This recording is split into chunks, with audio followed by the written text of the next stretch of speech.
ركز معايا النهارده، جايب لك قريه مقفوله، امن وحراسه وحمامات سباحه، حاجه شغل فاخر من الاخر. 750 بالعكس والاجهزه، لو معكش نصاتك على 4 سنين كمان. الصلاة على النبي يا حاج عبد. وريهم الجمال ايه والحلاوه. الفخامة ده يا حاج عبد؟ ايوه يا سيد، في ايه؟ ده الشقة الجامدة دي صاحبها ايه يا حاج عبد؟ اكبر مستورد برفانات يا سيد. الصلاة على النبي يا اقل حاج عبد. ازازه عنده ب 7000 جنيه يا سيد. ليه يا حاج عبده؟ برفان ايه ده انا عامل تركيبة ب 50 جنيه يا حاج عبده. ده مية حلبة يا سيد، مش برفان اللي معاك ده يا سيد. حلو على قد حالي يا حاج عبده. عيشوا وعيشونا معاكم، من اجمل شيء هو صلاه النبي. عليه كل حاجه الصلاة. المصريه كلها شايفه البحر يا جماعه. الصلاة على النبي فعلا يا حاج عبده، ازازة البرفان ب 7000 يعمل متحف زي ده يا حاج عبده. يلا بينا، اخلص اسير وارجع لكم تاني. السلام عليكم ورحمه الله وبركاته، اللهم صل وبارك على سيدنا محمد عليه السلام. من اجمل شيء يا جماعه هو صلاه النبي، صف اول. اي حد يتمنى صف اول. طول عمرك بتدور على حاجه صف اول، وش بحر، تريح اعصابك وتبعد عن المشاكل والمتاهات. الحياه يا جماعه جميله جدا، عيشوها بالطول والعرض. من اجمل شيء هو صلاه النبي. عيشوا وعيشونا معاكم. يا اخي لو عندك 100 سنه ترجع عندك 50. حياه حلوه عاشوها بالطول والعرض. الملك جوت يوم ملك الدنيا بما فيها.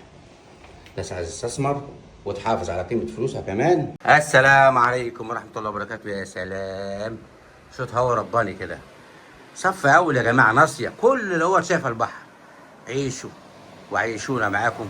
من اجمل شيء هو صلاه النبي. حياه حلوه يا جماعه، دي قريه مقفوله، امن وحراسه وحمامات سباحه، بارك للعربيات كمان. ناس عايز تستثمر او تأجر او تعيش فيها، حاجه شغل فاخر من الاخر.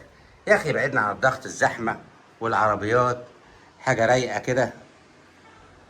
وفرنا عليك كل التعب والشقه والفرش والكلام الفاضي ده. لا، جايب لك حاجه جاهزه وهتيجي معاك بالقسط المريح حبه حبه. يا جماعه العقار ما بيخسرش. بالنسبه للناس الشباب الصغيرين اللي بادئين حياتهم واحده واحده دول، النهارده عمرك ما تعرف تشتري حاجه بمليون ونص ولا باتنين مليون. لا، دي جايه معاك مصاريف حبه حبه كده.